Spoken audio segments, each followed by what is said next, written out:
That's big for my server, big. And let me get some peanuts though. I'm gonna weird it. Oh Lord. So that's it. I'm good on nuts. Damn. Kind of nuts. You too good for these, man? No, I don't really. I like nuts. Pause. Huh? Pause. I just don't like nuts, bro. We hoes going crazy. What's up with y'all though, bro? Chilling. Man, I'm hang with food shades on.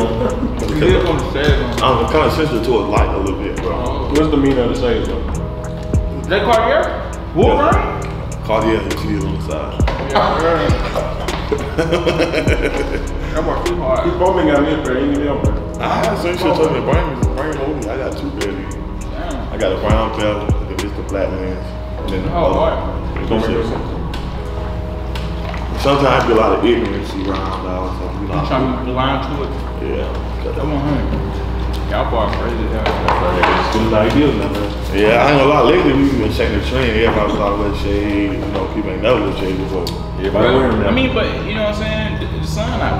The sun's starting to get out. But we went even with dog outside. You know, Y'all wearing dark gloves outside. now. Yeah. It's not saying that. I'm like, it be lazy what people do. I mean, shit. I mean, y'all doing something good. Oh, trying to follow y'all footsteps. What's up with y'all boys though? Y'all that was good?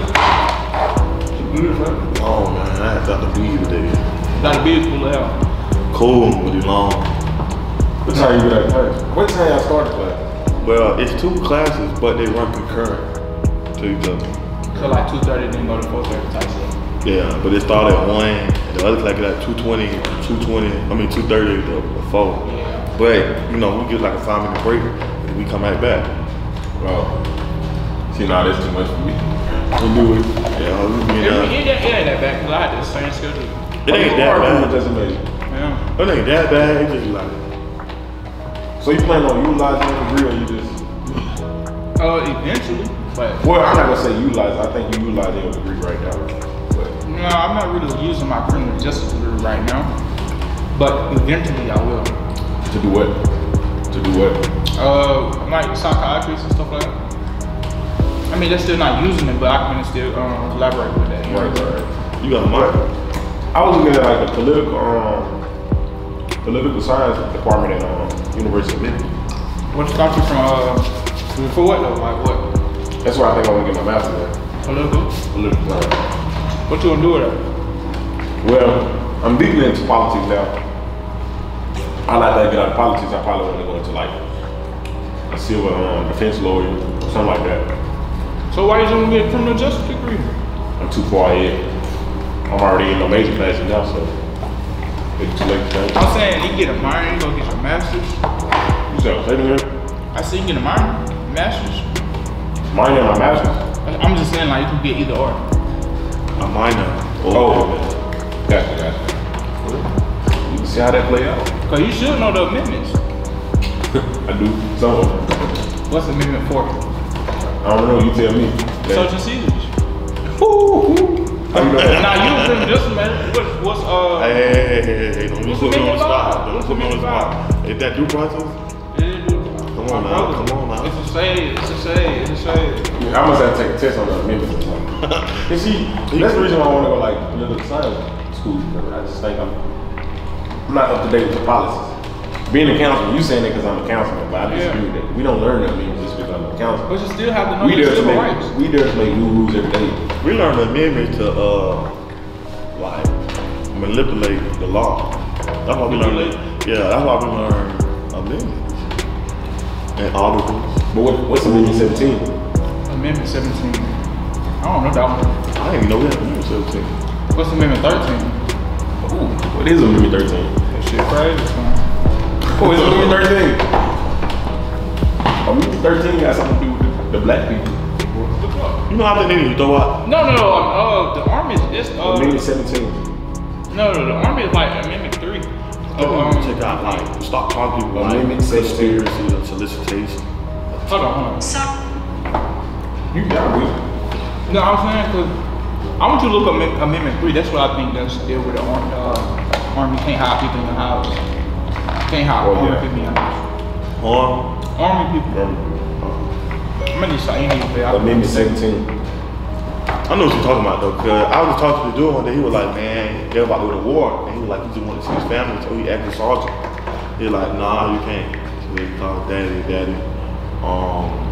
Got on the plane ticket. He was here for a week and he came back. Damn. But they were looking for him though, cause you know, when you do something like that, they look for you. Of course. You can go to jail for that, huh? If you had to get drafted, would you go? Yeah. For real? My man. Oh, maybe 17 gave people the right to vote. Like back then, it was just the senators vote. So I was right. It had something to do with Jim Crow. No, Jim Crow. This ain't got nothing to do with Jim Crow. Bro, am I right or wrong, man?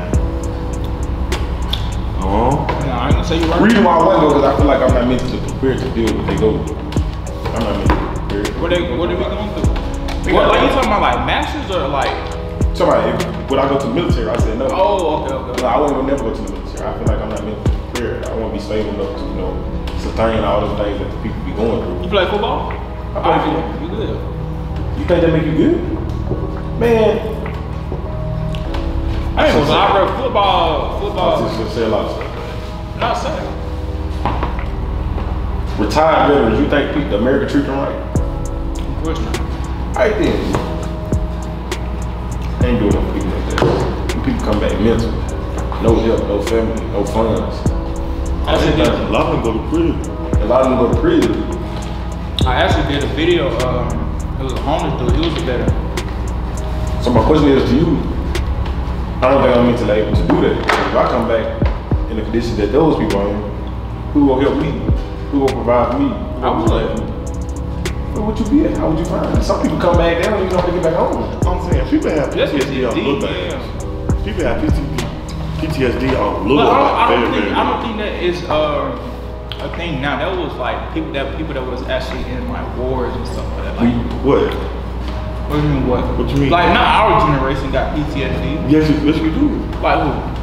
But people have PTSD from like, let's say like when they was a child. Like, oh yeah, of course. Yeah, they talking that type of stuff. But I'm thinking you talking about like the army now. Yeah, eventually it's gonna get back right there. Eventually, why you say that? But no, I want to go back to your point. You sound like people. I was like children, like from that, like let's say a young lady got raped. Maybe she can't trust a man no more. An older female. So what you call that? She traumatized. PTSD. And it's probably stressing out, killing her slowly, it's ruining the relationship. Probably every man she's trying to talk to, she feel like the man trying to take advantage of her. But really, she don't understand like she going through a mental disorder. You feel me? What is it like being in counseling? Oh shit. It's hard. Hold on. Nah, you good. What's up, YouTube? Welcome back to Down the Street Podcast. I got my boy EJ. Up, man. I got Counlciman Demetrius. Or what else should I call him? You can call me Counlciman Johnson. Counlciman Johnson, boss man. Oh, which one y'all about? Student Government Association Vice President, whatever folks you both from. Hey man, you got a lot of hats, man. Yes, sir. So what made you get into that get into the lifestyle? Like politics, like just being able to give back to your community at a young age, like, you know what I'm saying? Or like represent your state at a young age. Man, first of all, I had a very challenging life when I was growing up, so it made me realize that, man, in order to change this, what you're going through, you gotta get involved. If you ain't involved, we have nothing to say, so you gotta put yourself out there to give other people opportunities. So that's number one reason why I give back. Number two, I'm an outspoken person. If I feel like something ain't right, I'm always speak on it. And you can't speak on something on the back end. You always gotta put yourself in those shoes till you speak on anything. Yeah. That's how I felt. So how do you feel about when people are like, oh yeah, I came out the trenches, but they weren't in the trenches? I'm just using this analogy, but it's the principle of what I'm really focusing on. I feel like they need the right guys. I feel like they ain't got the right guys in their life. They need the right people in their life. Nobody should say, I think not they came out the trenches. Because those are not really the trenches. You may think those are the trenches, but it's not. Came out the neighborhood. Came out the neighborhood. There's no such thing as the trenches. Yeah. If you call it the trenches, that's what it's gonna become. Like, I never respect people to say, oh, I live in the ghetto. There's no such thing as the ghetto. There's no such thing ever. But I ain't gonna calibrate this. Nah, it is such thing as a ghetto or, I don't agree with projects. Me either. Well, like, It's a neighborhood. It's a It is a neighborhood. neighborhood though. Okay. They just have a different culture. I see what you're Different culture. That's not culture, bro. And you know, this is What you people- call culture? I'm not for police brutality either. I'm not the type person. I see a group of black men pulling up loud music. Oh, you call the police. They don't look no good. That's what people call the ghetto. You should get out there and help them. Hey, bro, do you know there's great people stay right here? Great people stay right here, man. Try to respect people that stay right here. Go out there and talk to them before it's putting the police on them, putting the police in their life. You can help better them. That's what the ghetto is when people get to calling the police and doing all the other things and putting people in jail. That's the ghetto. I never agree with the ghetto. I just would never call any place the ghetto. But why you say that's a culture thing? I don't really agree. Having big rims and loud music, that's culture. Oh, okay. You know, having gold teeth, that's culture. Okay, I see what you're saying. I see. Now that's culture. But I'm thinking you talking about the appearance of a neighborhood, What you mean, trash on the floor? like broken windows, like if you look at this neighborhood, you say, oh, okay, this is They don't popular. make that as a ghetto though. But I'm saying this how is what I'm children thinking. gonna be children though? How true? What do you mean? To some point, like, all right, if you go up right with a single parent, right, a mom, and your mom always going working because she got to pay the bill. Yeah. So I mean, where you at? You either in the house or outside. So when when you outside, just playing around, giggling around, you might drop a trash here, or throw a rock there. That's what we call children. But a lot of people think just because they dropping trash or throwing rocks or trying to see what the older people on the corner doing, they call them baby kids or they trifling. But they don't understand, like, if their mama want to put in the position that she'll put in, her kid wouldn't be out there. 100%. They probably be in tutoring or after school program or playing football somewhere. But people be so quick to judge young kids. Oh, youth is so important, bro. Youth is That's really what I'm saying. important. Like, And that's, you ask me once again, why did I get involved? That's why I got involved. You never underestimate the child. Yeah. Never. The child can do great things in life. There's so many people that underestimated me, never thought I'd be the person. I still got time for growing. People didn't never thought I would be the person that I am today. so It's always this is what I experienced. Like, I experienced this recently, like probably like a year and a half ago. Like, just when people just sleep on you, and then all of a sudden, like, you just make bigger moves than them. That's when my life changed. When I witnessed that, when I, you know what I'm saying, when I was a victim, I was saying, oh, I would never sleep on another person in my life. I would never sleep on this person. You know what I'm saying? Because I know people probably slept on me before, like, but it's an eye opener for real when you just. Move in your own element, it really is. Yeah. But You're right though. You should never sleep on nobody. nice. You be sleeping on folk. Who? I didn't talk shit. I'm gonna say, Man, like, everybody on them, bro. But now telling let's you. go back to that conversation. It was a pretty cool conversation though. Like when people judge kids because of like what the environment they in, Yeah. like that's something that they can't control. So like whatever they environment, they adapt to it. Correct. Like, you know what I'm saying? Like you said, like kids go out looking at the porn and seeing what that other kid doing. They just want, like you said, they being kids. They just want to know like what that person is doing. Like they look pretty cool. That's an adult to them, so they looking up to them. You know what I'm saying? But how you think we can change that type of stuff, though? Like, I think we could change by, first of all, black men stepping up and taking care of their children. That's number one. The another thing is, I feel like us as black people, when we get to a certain type of status, we feel like we gotta lead the neighborhood. You don't understand? It need to be somebody in the neighborhood to tell you, like, hey, look, okay, you see me, I drive a nice car. Okay, I drive. It's people. The youth think it's funny when a black man wears a suit. Or when they see a pointing woman wearing heels and a dress, they think she a granny or she a stripper, or they something think she like that. bougie. You know what I'm saying? But it's when you come to college, you realize, okay, it's a norm. That's the only norm that you get when you come to college. But when you go in the projects, you see somebody acting like that. Or they bougie, they uptight, or they ain't living in your neighborhood.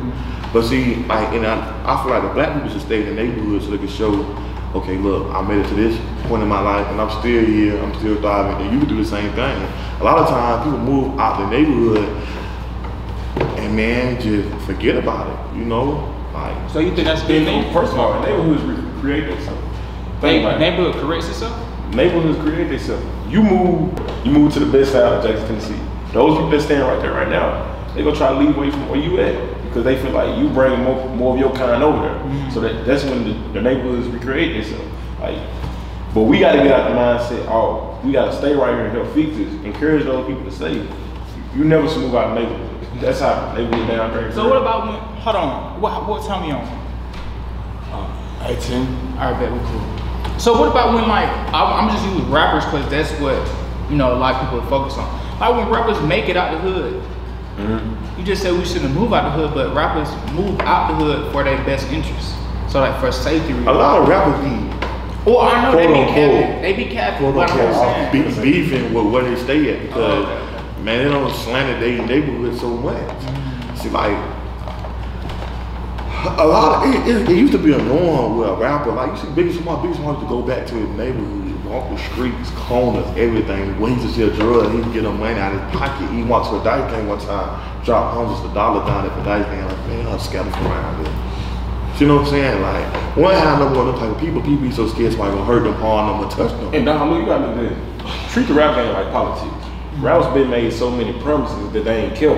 People get mad about that. You done told me you gonna make sure my family good, you gonna make sure this family good, you gonna make sure this family good, but you ain't did what you said you gonna do. That same thing with politics.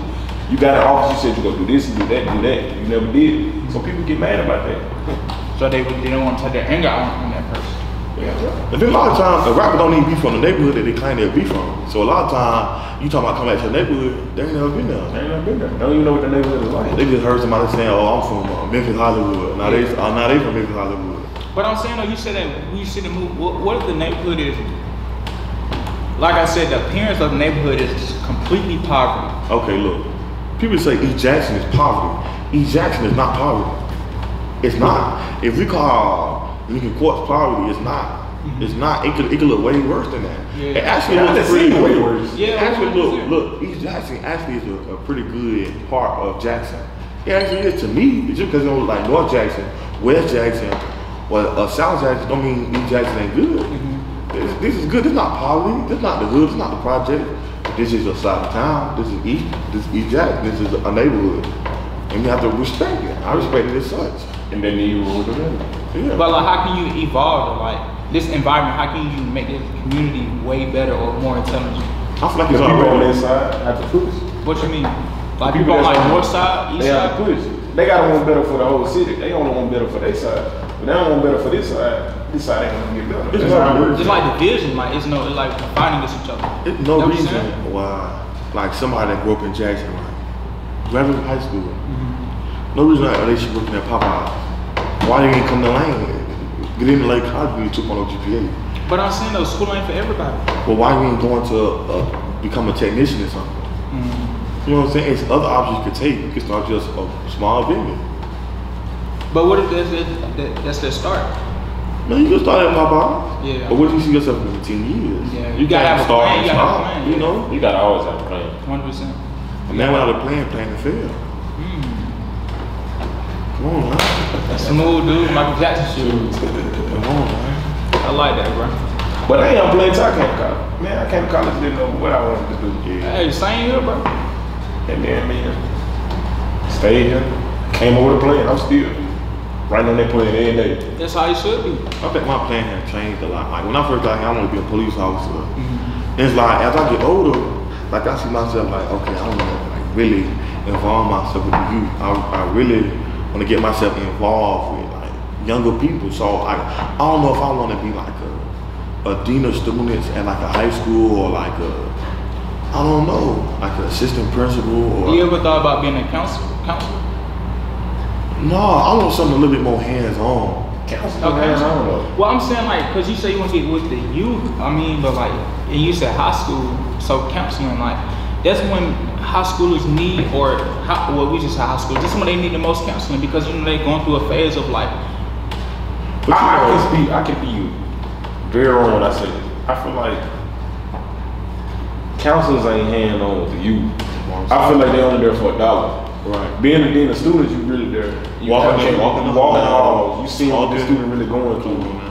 You know his parents. They write the sentences and everything. Like they get dean of students write the suspension, the internal suspensions, whatever. The dean of students, from what I've seen, a dean of student is real like an advocate in the school. Yeah. And I see myself, like, man, I might, I see myself going in that field a little bit. Yeah. But I don't know though, man. It's in my jacket.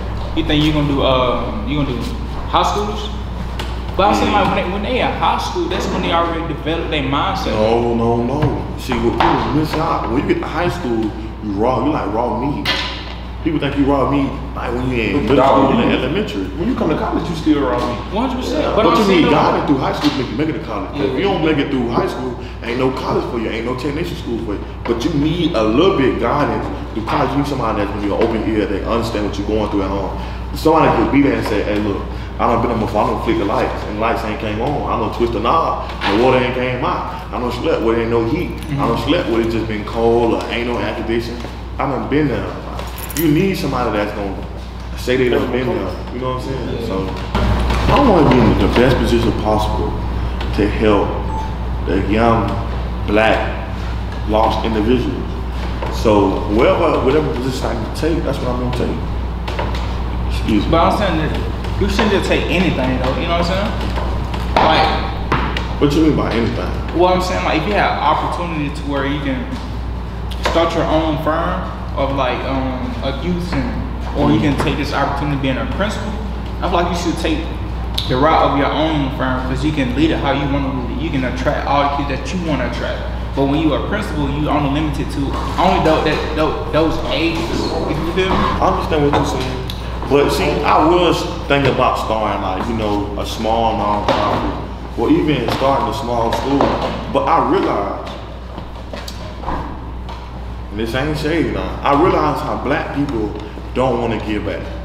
I realize how much of it, like just seeing it with, you know, me and Demetri trying to start up our own little thing that we have going. Black people don't want to donate. Black people criticize you for anything. Bro, you shouldn't be doing that. Bro, you shouldn't be doing this. Oh, you shouldn't be doing that. It's saying is right.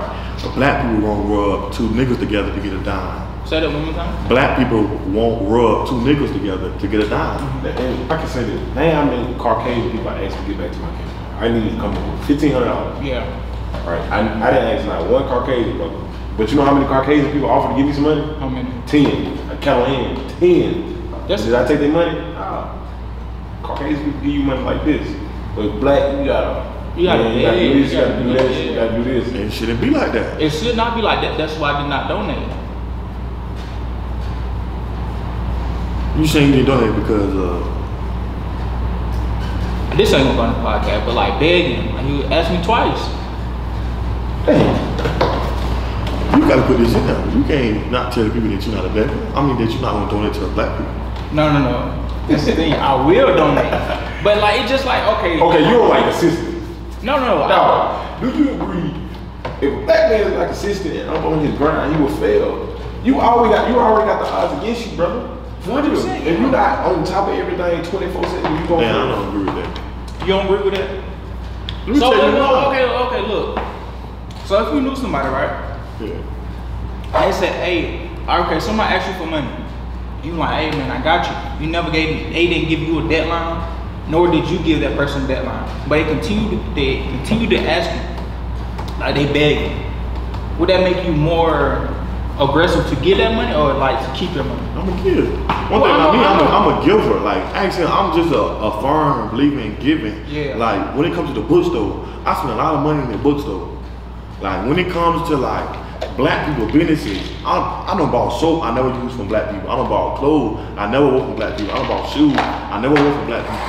But just because you were black, I'm not seeing where you were trying to go. I'm gonna support because I'm black. That's what I'm saying. I do the same exact thing. Cause like when I went to Atlanta, I went to a vegan restaurant and then this lady, it was around Christmas time. You know what I'm saying? She hustling in a parking lot. She going up to everybody saying, look, this is my business, this is what I do, this is what I do.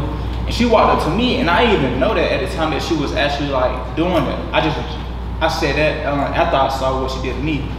So she walked up to me and she was like, hey man, this is my business, etc., etc., etc. She showed me the bag. I'm like, you know what? If she giving this to me for free, I'm supporting her regardless though. You know what I'm saying? Cause it was just, I see her trying. But it's a difference between when people starting a business just because they start a business. And then there's a difference between a person that's starting a business and trying to flourish a business. See, I'm the type of guy, I'm gonna support this business rather than that business just because that person is black. You feel me? I won't do that. We always support white business, whether you like it or not. We always gonna support white business. No, but we can this start is me. No, putting more money right. into black business. 100%, but you can't just put, if this person over here is flourishing and he's black, and this person over here trying to feed off that person because he just want to fit in, I'm not supporting that because he got to get his own ground. What you mean by trying to pick it back off him? If somebody trying to ride somebody coattail, then you, hey bro, you don't explain to him what he need to do. That's what I'm saying. But still donate.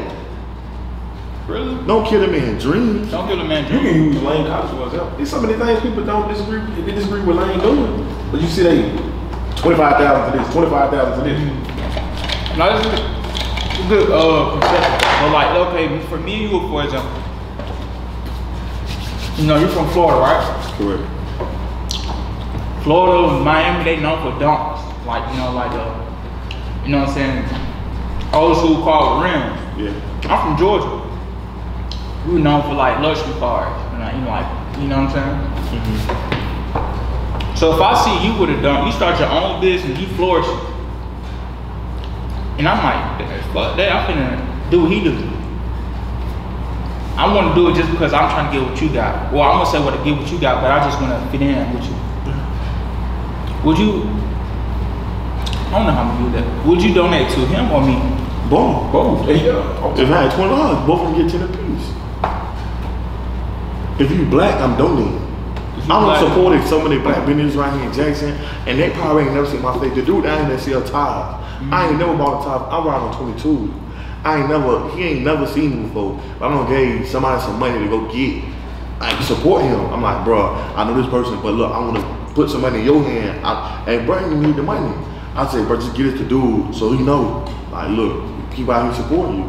So let me ask you this, man. You see a brother on the street.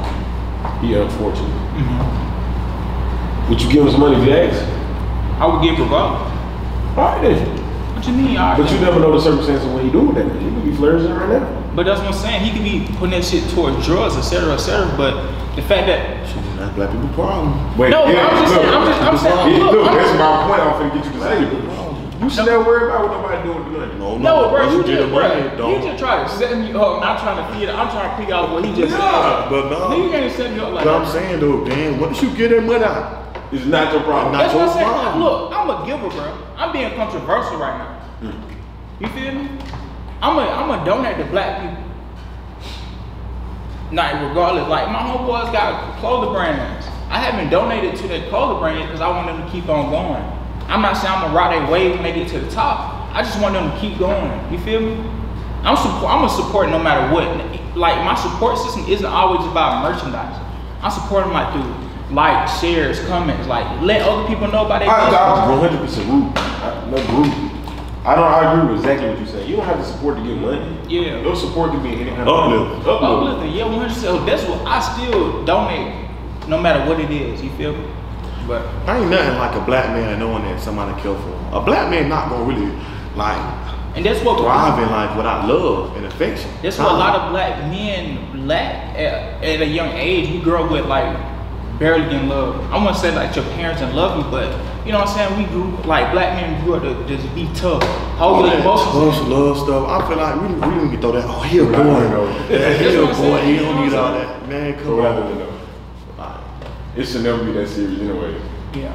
But I'm saying, though, but I understand where they're coming from because parents don't want their child to be growing up like not be able to stand up for themselves. You a learner. Exactly, but parents don't want their kids to learn the wrong way or the hard way. What you mean? So they try to save them. You can't stop somebody from learning. That's how you create ghettos again. That's my point. You can prove my point.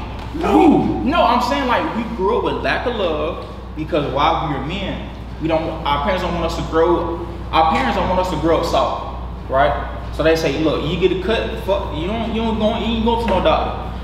Continue to keep playing. No, I'm thinking you saying you babying this person. That ain't what you saying. Wait, you saying wait. You grew up with this medium class family, right? Okay. That's what you're saying, right? Yeah, okay. Okay. I'm their son, right? They protect me to stay out the street, so they doing everything in their best to keep me out the street. Yeah, they basically spoiling you. Okay, so when I get in the street, I'm gonna be curious about what that brother doing on that block. Right. So I'm gonna do what he doing. That's how you create ghettos again, because people that grew up higher than the people that was in the, below them. 100%. Create ghettos. So when I'm asking you agree with somebody babying somebody? No, you got the whole thing. That's what I'm asking. Why you said that? We take the parenting definition too too serious. A parent is just supposed to have it. That's what I'm saying. A parent don't like after they have you, they don't have to do nothing else for you. Yeah, 100%. But you gotta know how to fend. You know, that's where adapting come from. You gotta adapt to every circumstance and situation. Like when you learn how to shower, you're gonna forever shower. When you learn how to walk, you're gonna forever walk. That's why it's good to continue to learn. Always pick up on the habits. The good habits. I don't know about that. I'm telling you. Nah, that's 100. I know, man. Everybody needs to be taught something. You can't just. But no, you gotta realize, bro. Everybody do need to be taught something, but don't nobody have to teach you anything. Yeah. You learn on your own. You learn through experiences. Like you and him probably could go through the same situation, but y'all experiences were totally different, or your learning, what you learned was totally different. You feel me? I don't know about that. Y'all kind of wishy-washy with that one. No, I feel like, man, we can't get so big on these emotionals and kissing and hugs and spoon feeding and not spoon feeding and not being emotional and all that. Okay, let me clear the table. Let me clear the air. What I'm saying is that black men, we don't get loved enough, right? We don't get loved enough. Due to that, we are taught to be tough. Don't care about the emotions, hold them in, don't let nobody see you cry. That's what I'm saying. I'm gonna say that. But I'm saying, this is my question. So do you think as a parent, you think a parent should like kind of like baby you or teach you lessons? Or like let you learn your lessons? Teach you lessons. Oh, check this. I feel like a black mama raised her son wrong. She raised her son not to trust a woman, don't get a woman pregnant. Don't be the men out here that you sleeping with multiple women, get multiple women pregnant. You teach your son not to, don't settle down with no woman. They only want you because you pretty, all that. You raising a monster. You don't know. That's why I say all that emotional stuff and all that kissing and hug and all that. No, sometimes it needs to be a little tough, but you just need to be raised. That's what I'm saying. As long as you got hot meal, hot water, and a bed, you can survive. Clothes on your back, you can survive. You know what I'm saying? All that extra stuff, hey man, that's stuff out the window. You're gonna learn lessons because you, at the end of the day, you're a man or you're a woman. You're gonna learn lessons when you first walk outside, not look at the sun.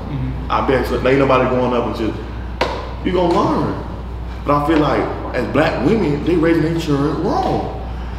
I'm not saying all children now, but when it comes to their son, the moment they be like, no, don't settle down with no women, don't let a woman like you down, these women ain't nothing. Like, man, how you gonna talk about a woman like that, man? I mean, but you know, a woman is speaking from their perspective on how they got treated. But no, you can't do that. You can't do that. You're right. That's what I'm saying, you can't do that. You gotta make sense out of nonsense. Somebody can be saying a whole bunch of nonsense, but it might be this much that is sense. My uncle taught me one time, he said, nephew, you keep it one quality and two quantity. Explain. He said you keep it one quality woman, a woman that just of your dreams, and you keep a woman that you know that's just on the side. I make sense out of nonsense. I said, no, I want to be one woman. If I'm doing a job like one woman, you won't need the other two. That's the difference. You gotta make sense out of nonsense. The boy got game, bro. You know a nigga got game, they just start laughing, they start smiling. Hey, you got game for sure.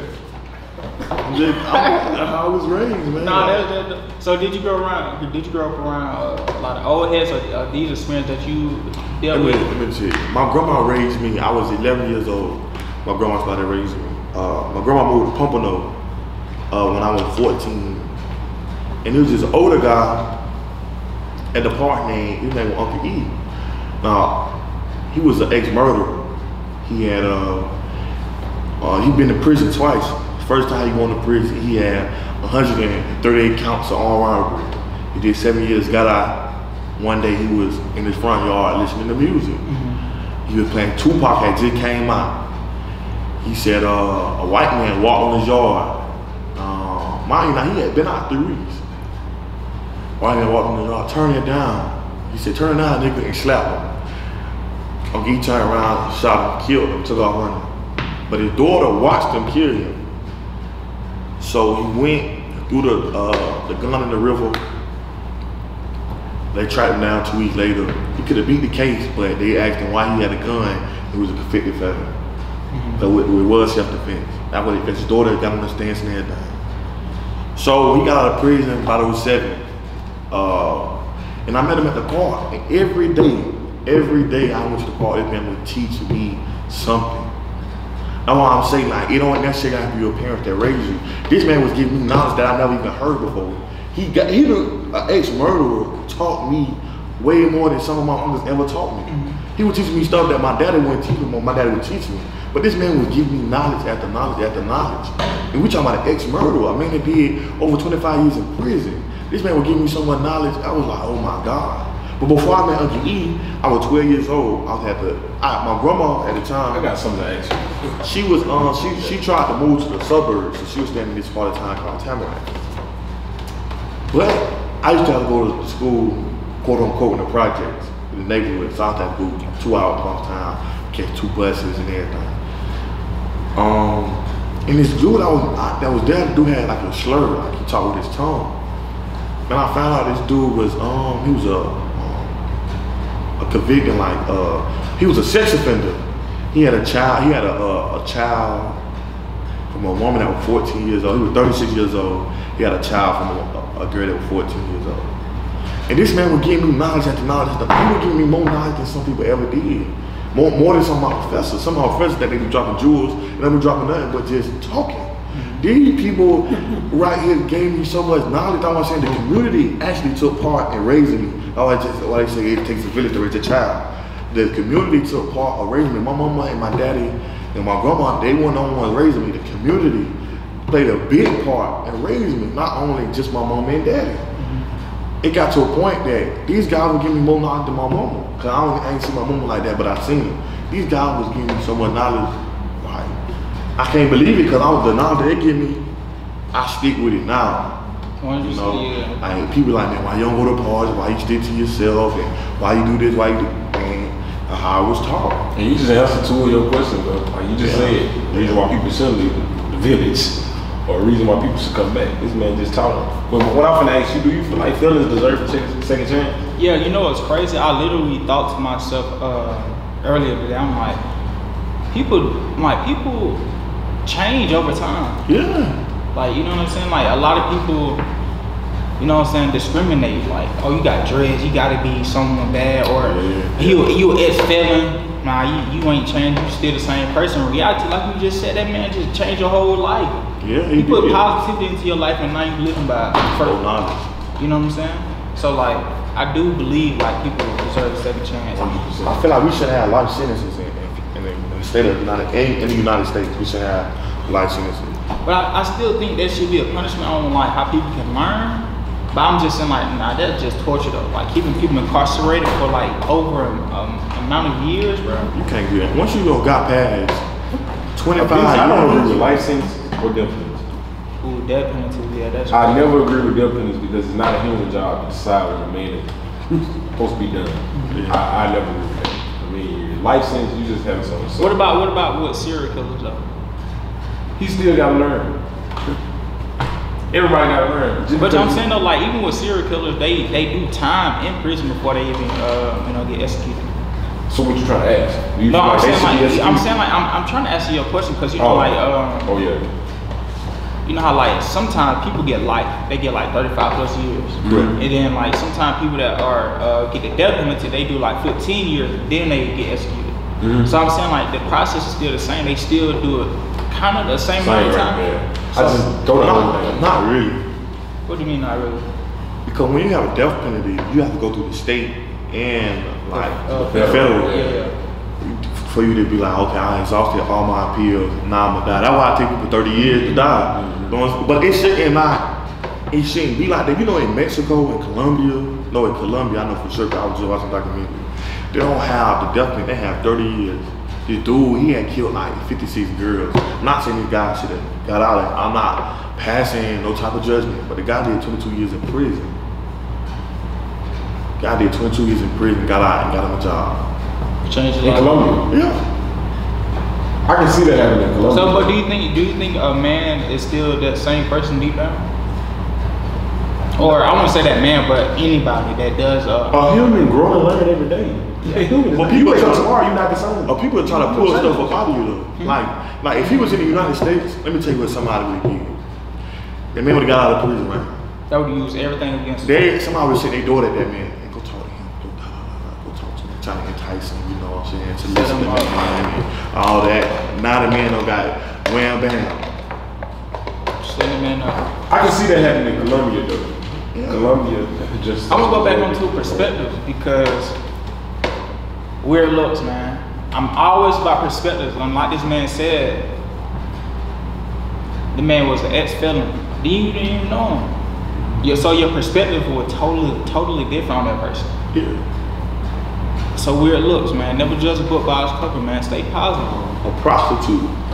She gave me some knowledge one time, and she a prostitute? Yeah. How you know she was a prostitute? She told me.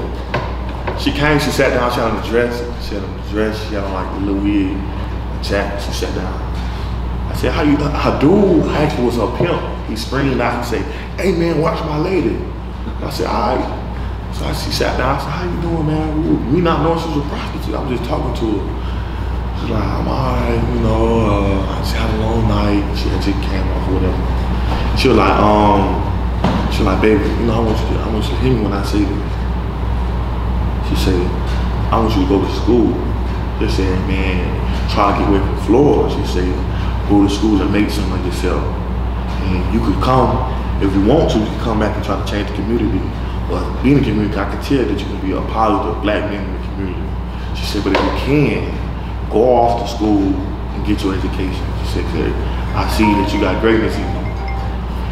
Man, I never seen that lady again a day in my life. I'm 20 years old. She told me that when I was 15. I never seen the lady again. That's what I'm saying. Like, a lot of people are putting your life for lessons or blessings. You know what I'm saying? Yeah, agreed. Yeah, man. So like, growing up, did you grow up in like a, I don't want to say a hood because you know what I'm saying? But like, how was your neighborhood? Well, how was y'all neighborhood? Let me say it like this. I didn't grow up, and you know how some people like, man, I stayed in this house my whole life. I can't say that. My family, one time I moved 6 times in 1 year. You know what I'm saying? It was hard for us because it was my mom and daddy had 5 kids, plus themselves. So it was hard for us. We kept moving. So I gotta say, I can never say I'm from a specific neighborhood inside the neighborhood. You know what I'm saying? Because I stayed all around the city of Fort Lauderdale. I stayed all around. So it's like, man, when you doing stuff like that, man, it's like you just living, you know, like you live in it. You know what I'm saying? Because you going to different parts, you get to know everybody. You adapting, but as soon as you adapt, you're moving. See what I'm saying? So then once I got to 11, I started getting a little more stable. I was already, you know what I'm saying, stable before I just standing on the spot. But my grandma, she moved back to like the neighborhood, you could say, quote unquote. And I was stable like for the rest of my life, growing up, 14, 18. So did you, well, go ahead, Man, that's probably why me and him connect so much. I never stayed in one house. We always grew there. I stayed with my grandmother. Yeah. I ain't moved back to my mom until I was about like 10 or 9. My great grandmother had passed. And my dad, once my dad left, we was going through it. So shit, we was staying house to house, moving there, moving out of this city. We stayed in Forest City for a little bit. Y'all probably know what Forest City is.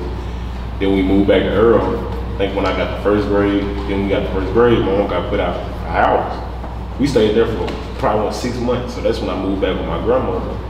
Stayed with my grandmother. My mom was staying with these, my stepdad, grandmother, his sister, her kids, my mama kids. And I remind you, mama got 10 kids. So my mama got 10 kids. Her boyfriend, he had a son. All us staying in a 3-bedroom house. So, 2 years, my mom finally got back on her foot. So we moved to like a property level up in Earle, which Earle not that big. I want to say Earle have a ghetto, but Earle have rough parts in Earle. You got cows and shit, y'all be... We don't have no cows, but they got their rough part. I think they could do better, but we moved down to the worst part of Earle. And we stayed down there, man, talking about leaks in the roof. We had roaches, rats, sort of guy. I wouldn't even lie to you. And man, some nights we went out water. Some nights we went out lights. There's a couple nights we went out lights. No, that was a gas house, so we needed gas. So my mom ended up getting put out that house because she's gonna strap up the money to afford the rent. The rent was like $350. So you imagine we stayed in the city when we'd be at. I probably up here today. So you think? I know it had a positive outcome, but like at the time, how would you viewing that type of stuff? Like, man, I can't. Like, was it motivation or was it like? It's motivation. I gotta get on my grind. That's why I was told you, I watched somebody die. I watched a little boy die for real. Watched a little boy die, I never forget that I seen blood gushing out my man's mouth. Just because things like that, I always said, man, I gotta do better. I can't keep living like this, or I can't put myself in a predicament to live like that. That's why I say there's no such thing as thugs. You always should want to better yourself. You should never want to stay in the predicament that you came into. You should always want to better yourself. If you ain't like what your mom and dad doing and do better, you should always do better. You should never end the same way your mama did or your dad did. You should be better than them. So man, life is hard for me. I ain't gonna lie. I ain't gonna say hard. It was challenging. That's where I am today. I disagree when people say life is challenging or hard. We make it hard. Like I said, that's why I say hard, challenging. When I say challenging, let me explain. You had things that you had obstacles that you had to overcome. Every obstacle that you overcome, that's a challenge. That's why I'm not saying it's hard. Hard that means giving up. That means done. I never gave up. Every day is a challenge. You always live and you learn. You better yourself. 100%. So it had a positive impact on you, fam? I'm gonna say this. When you're struggling at such a young age, you don't know you're struggling. Yeah, it's just life. You just growing up, you think everything was just crazy. I don't know, fam. I knew I was struggling. To a certain extent. I'm saying, I'm gonna say that. To a certain extent. But like, when you were young, bro, what age? I say when you around my 8, 9, when you start comparing yourself to your friends in middle school, you like, damn, like, I got some clean shoes, and then you realize, you look at your shoes, you like, well, I ain't got what he got, you know what I'm saying? But I ain't never been, that's what made me to the person I am today. I ain't never looked at nobody else and be like, man, oh man, I wish I had shoes. I knew what I had on. I always had like high self-esteem. Like, I always been one of the biggest dudes in the room, so I knew like, when I walked in the room, okay, I'm on point. I know my hair on point, teeth on point. I know I'm on point. I just always had, I don't care what I had on. You can ask my mama and daddy, my grandma, I can have a hole in my shoe. And you would be like, dang, those shoes are nice shoes. But not knowing I got a hole in the shoe because I'm wearing them so proudly. I just took pride in everything I had because I know I ain't have much of it, but one thing I was gonna do, make sure I can smell the best. You know, I could just put something on, put it together, make it look good. You know what I'm saying? No matter what I was going through back home. Because you always gonna have something going on back home. You know what I'm saying? You always gonna, I don't care what it is, it could be the smallest. You always gonna have something going on back home. 100%. Even when you're in college, it's always something going on back home. Because you can't let that deter you from where you're trying to go. There's a lot of people that come to college and they just, man, their mama lights off, so they start getting them an overnight job, 12-hour shift. Now you more focused about the money than class. You know what I'm saying? You losing purpose of your own journey. Yeah. You came here for one purpose. You came for one purpose. And see, that's why I'm grateful for my mom. My mom never put me in a predicament where I had to take care of her family. My mom raised all 10 of us, swear to God. I never seen my mom break down and cry. I never seen my mom say, I can't do it no more.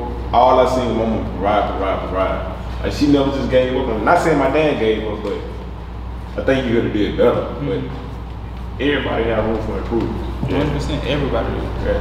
100%. But how y'all feel though, man? Y'all think y'all enlighten a bunch of black people? And not black people, just people in general. Just people in general. Man, are we empowering black people? We are empowering. Empowering and encouraging. Yeah, I feel like every day I try to uplift somebody. Man, this might sound crazy. VP Sanders, she told me as I was writing my speech, I let her read it. She was like, most people in your shoes want to be as humble as you are. I'm a very humble person. Very humble. Like, to the fact that people tell me, like, I get messages every day, man, you inspire me to be great. Like, I grew up with an IEP. You know what an IEP is? Yeah, LLC number, right? Yeah, no, IEP is when you in special ed. Oh, shit. IEP is when you in special ed. But over time. Wait, what is IEP? What does it stand for? Saying that you got special needs. Special needs. I said, like, what's the abbreviation? I had to do some research on it, but I just know it's IEP. But what I'm gonna say, I grew up on an IEP. I probably tested out special education classes when I got to 8th grade, because I realized I can have faith into myself. But I grew up, and that's why I say, y'all right in a sense. A child always gonna look for acceptance. They always gonna want to be accepted. If you showing them tough love, it ain't gonna look nice. So reason why I was clowning out and getting in trouble, because I feel like I wasn't getting love by my dad, because he was always going to drive trucks 24/7 and stuff like that. So by me getting in trouble, I was suspended all the time, and I learned the materials. I mean, either in ISS, So that turns you back to, you know, you on IEP, you gotta go to special education classes. So I'm thinking when you put me in special education class, that means it's no more for me to elevate. It's no more like, I'm slow or retarded. That's how they made me feel, I'm slow or retarded. What I'm trying to say is, man, never underestimate a child, man. The child always growing. Like, I came up in 8th grade. After I got out of 8th grade, I had a rigorous year that year. But 9th grade, I was on enrolled 9th grade, 10th grade, 11th grade, 12th grade, college. In college, I've been doing damn well. Man, you just never underestimate a brother. A brother always gonna do great. And that brother gonna prove you wrong, you underestimate him. And that's what keeps me so humble, because I was once in the shoes where I was always doubted. Like, bro, I can tell you, my teachers told me I would never be this, I'd never be that, I'd never be this, because I used to cuss them out, and you hit me with that power, I'm gonna hit you back. Like, that's the type of person I was. Like, but it all boils down to me wanting to be accepted. I wanted to love. So you right, and I just contradicted myself. So I think parents need to stop that tough love stuff. If you're showing that tough love stuff, it ain't gonna work out in the end. But discipline your children though. I agree with discipline your children. I got my ass whooped. 100%. And it pay off, right? It pay off. And you live by like certain. I kind of disagree. No, Elvin ain't gonna agree with that, because Elvin, he said he used to give his parents a hard time. Oh yeah. I used to get my ass whooped. I ain't gonna go count to you. Man, we in school, we grew up on corporate punishment. You get paddling. Like, I got a write-up. One time I got a write-up.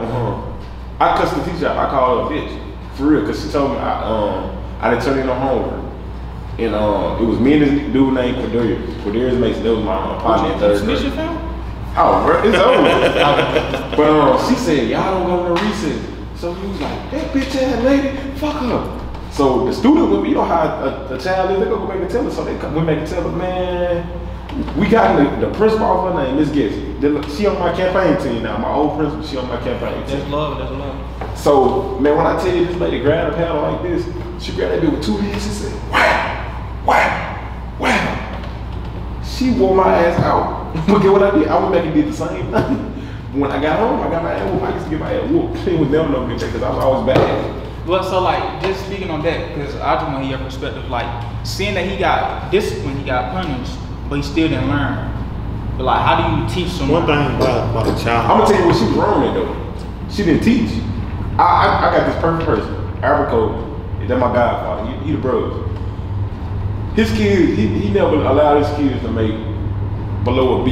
His kids always on A honor roll. They was all on A honor roll. And every time he disciplined his kids, he told them where he was messing up at. If you just whooping a child for nothing, a child ain't gonna never learn. Like, you whoop them and then you tell them, this is why I whoop you. That's how I'm disciplining my kids. If I do that. If I whoop you, I'm gonna tell you, you did this wrong and you did this wrong, I think you should do this better. Not just whoop your ass and just leave you out in the dry. That's when you start trouble, because now this person, he ain't understanding what you're whooping him for. So he gonna go back and do the same thing. That's why I said I went back and did the same thing, because she didn't tell me what I did wrong. I mean, like, the reason why, like I ain't agree with my parents, because my parents was like, it was kind of their fault for some of the positions that I was put in. Like, okay, when I was in school, right? But they sent my big brother, his name Malik, man, he got a disability. So they sent him to the school, and they were telling him all types of lies, because when my brother go to the school gets $17,000 for my brother. Because my brother's like high class, that I watch him all the time. So they sent him out there, they would beat my brother up, snatching the shoes off. My grandma used to put my brother in, like, you know, Echo was in back then. Echo, Reeboks, you know, Rockawell, all that stuff. So my grandma used to jump on, you know that. You know about that though. Come on now, my grandma. And you know, my brother, because she wanted my brother like to seem like, no, it was wrong with her, but she didn't understand she was just putting my brother in a bad predicament. So they'd be taking my brother clothes and checking his watch out. My grandma had bought my brother this nice watch. They snatched my brother watch and everything. One time my brother came home, no shoes. So next year, my parents were like, look, we gonna see EJ out there, because you know EJ got to fight, blah, blah, blah. They sent me out, they left me out there 2-3 years. And that really messed up my whole life. You know what I'm saying? Because when I was older, 2-3 years, the school wasn't teaching me nothing. When I left that school, I couldn't even write my name, bro. So you telling me, like, wait, how old were you? When I got there, I was like 7. Left then I was like 9, 10. So I went through elementary school. When I left there, I was in 5th grade. I got there when I was in 2nd grade. I left when I was in 5th. When I got there, when I got to 5th grade, because they sent me back to public school when I got to 5th, man, I was passing classes, I was smiling. But I was looking at the paper, couldn't read nothing on the paper. Couldn't read nothing on the paper. I swear, I promise you. I swear to God, I couldn't read nothing on the paper. I had to ask the lady once how to spell East. And she was like, you don't know how to spell East? And they were making jokes. And I'm like, damn, I'm dead ass here. I don't know how to spell East. So, all right, I'm going through middle school now, right? They try to whoop me because I'm making L's. And I'm like, man, it's y'all fault. Like, I can't read, I can't write, I can't do, and teachers failing me now because I'm in middle school now. So now when they whoop me, I would take the belt, grab the belt, everything, like, turn them around and everything. So then, I'm coming through high school. I get out of middle. Got out of high school. I test when I was in 11th grade. I tested, I was reading on the 3rd grade level, doing math on the 5th grade level, writing on the 7th grade level. I'm like, dang. Like, I can't read. You know what I'm saying? Like, I can't read. Like, sometimes, like, I'm a minister, right? Sometimes, like, when they ask me to go in and read in front of the church, I read the scripture like 10 times. Make sure when I get up there on stutter, or if I don't know the word, I look it up. But a lot of the time when they ask me like on the spot, I ain't gonna read because, man, I might not know the word. So they're like, I'll be like, nah. That's why we click on word. Because like, I'm serious, like, man, when I got to college, man, I worked on my reading a lot. Like, cause I started reading my Bible. So me reading my Bible helped enhance me to read, you know, it helped me because without me reading my Bible, I would be failing out the D class. I would be failing Professor Willis class. I'd be failing because why? I feel like my parents put me in the worst predicament possible. You see what I'm saying? But I don't let that stop me. You see what I'm saying? I don't let nothing stop me. Nothing. I'm gonna get there with, without, could not. I'm gonna get there. You see what I'm saying? A lot of people would have been like, bro, you know, bro, I really can't read how I'm going to college. I know. I'm like, man. In my head, when they were telling me to sign my letter of intent, I'm like, man, work away out of nowhere. Right, man, you know what's crazy though. And I pray to God. I said, God, you know my circumstances, you know, like my dilemma. No, I took my hat off to both of y'all. Y'all boys younger than me.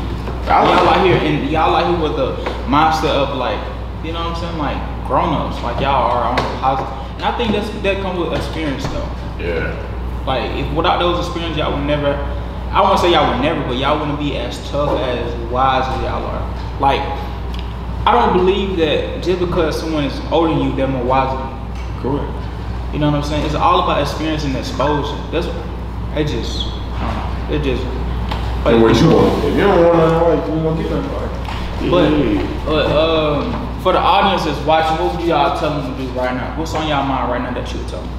It could be something like, hey, go wash up, do anything, but what's on your mind? I tell them that. I will tell someone right now, I tell them, man, get on your knees at nighttime, man, and ask God, what would you want me to do? Like, what do you have for me in my life, God? Can you reveal to me, like, what's in my future? Or God, can you just help me get through the situation? Because right now, somebody could be going to a point where they ain't got no money, or, you know, they ain't got no shoes.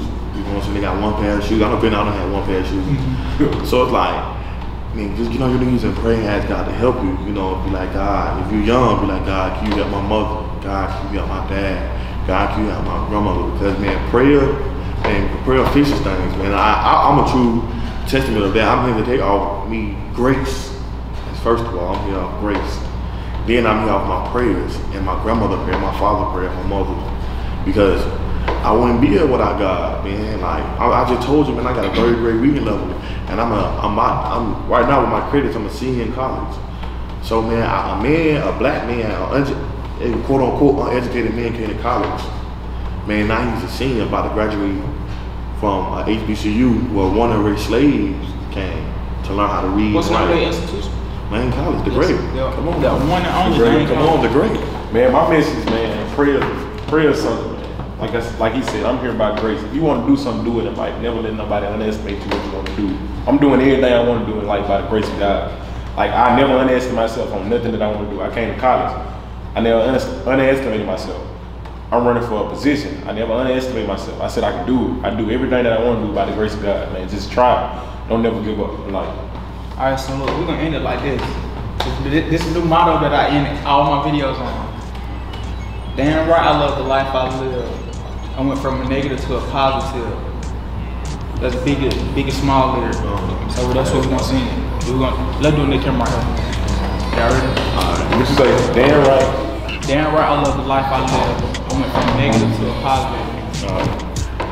Y'all ready? Yeah. 3, 2, 1. Damn right, I love the life I live. I went from a negative to a positive. Hey, oh, I don't know, stop it yet. Hey, make sure y'all subscribe. Oh no. Like, comment, share. Now you can stop. Oh, what you got to say? Oh. Oh, what's your Instagram? Yeah, that's what I'm gonna say. Follow me on Instagram. Counlciman Johnson. Look me up on Facebook at D.Johnson Jr. And like my state representative page, the DJ for state rep. And If you want to get in contact with me, call my phone 954-857-4861. Subscribe. Peace and love. And if you don't know, now you know, nigga.